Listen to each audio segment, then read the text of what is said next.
तीनों में से सबसे पहले हम उपग्रह का कक्षीय वेग, ये वाला टॉपिक जो है वो स्टार्ट कर रहे हैं। ऑर्बिटल स्पीड क्या होती है ये चीज़ देखेंगे। ये मान लिया सपोज कर ये पृथ्वी हो गई है ना, ये उसका सेंटर ओ हो गया, ये अर्थ है, ठीक। इसकी त्रिज्या जो है वो ये आपकी कैपिटल आर हो गई, ये इसकी त्रिज्या है। अब आप यहाँ से मान लीजिए कि सतह से एच ऊंचाई पे एक सैटेलाइट मान लिया, एक उपग्रह जो है वो घूम रहा है, ठीक है ना। ये उपग्रह जिसके चारों ओर क्यों घूमता है, क्योंकि आपको तो पता है कि सर्कुलर पाथ पे घूमने के लिए हमें क्या चाहिए होता है। सर्कुलर पाथ पे तभी घूम सकती है कोई बॉडी जब उसको अभिकेंद्र बल मिले, ठीक। तो अभिकेंद्र बल कौन देता है, ये जो दो मास हैं इनके बीच में जो गुरुत्वाकर्षण बल लग रहा है, उसी की वजह से ये उपग्रह जो है इसके चारों ओर घूमता रहता है। और इसका जो वेलोसिटी है, जिस वेलोसिटी से ये घूमता है, उसको हम vo से रिप्रेजेंट करते हैं, और वही उपग्रह का जो है वो कक्षीय वेग कहलाता है। कि हम सीधे कंडीशन डालेंगे, उपग्रह को पृथ्वी के चारों ओर घूमने के लिए जो आवश्यक अभिकेंद्र बल होता है, क्योंकि हमें पता है सर्कुलर मोशन तभी कर पाएंगे जब अभिकेंद्र बल मिले। घूमने के लिए आवश्यक अभिकेंद्र बल, ठीक है ना, पृथ्वी तथा उपग्रह के बीच गुरुत्वाकर्षण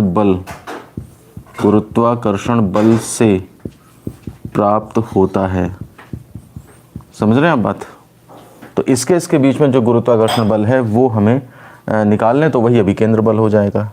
तो हम यहाँ पे कंडीशन डाल सकते हैं, इसी चीज़ को मैथमेटिकली लिखें कि अभिकेंद्र बल जो मिलेगा वो इज इक्वल टू गुरुत्वाकर्षण बल, उससे मिलेगा। अब अभिकेंद्र बल का फॉर्मूला क्या होता है, आपके पुराने कंसेप्ट सर्कुलर मोशन में हमने पढ़ा है, mv²/r फॉर्मूला होता है।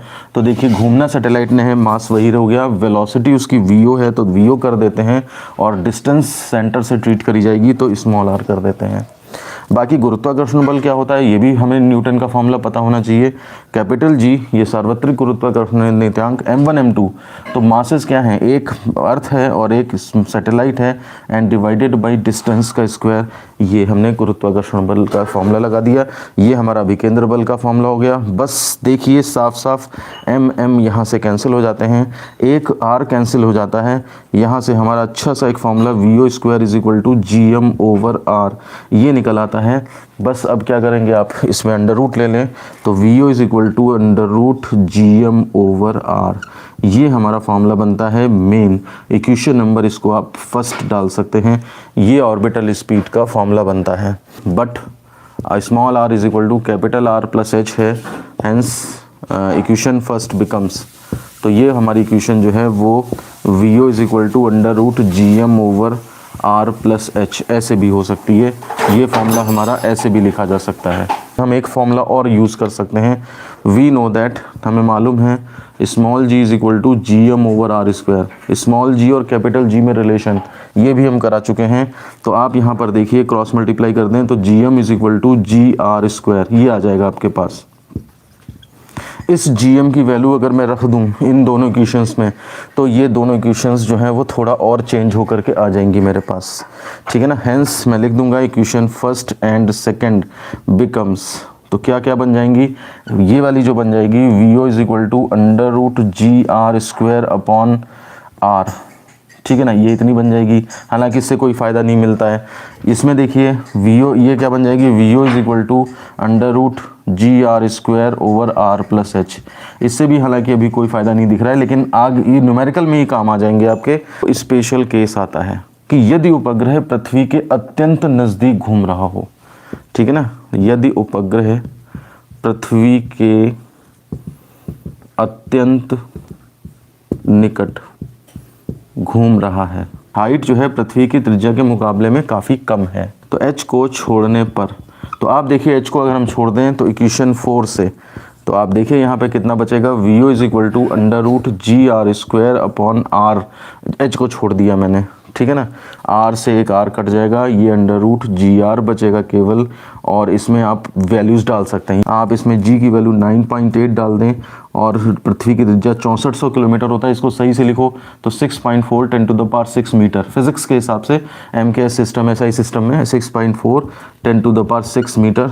और अब इसके आगे सॉल्व मत करिएगा, रटा रटाया यहाँ पे आप लिखेंगे 7.9 जो है वो किलोमीटर या पर सेकंड ये आती है स्पीड, यहाँ पे निकल के किलोमीटर पर सेकंड में आई है, ये ध्यान रखिएगा। और यानी कि ऑलमोस्टली इक्वल टू आप इसे कर सकते हैं 8 किलोमीटर पर सेकंड।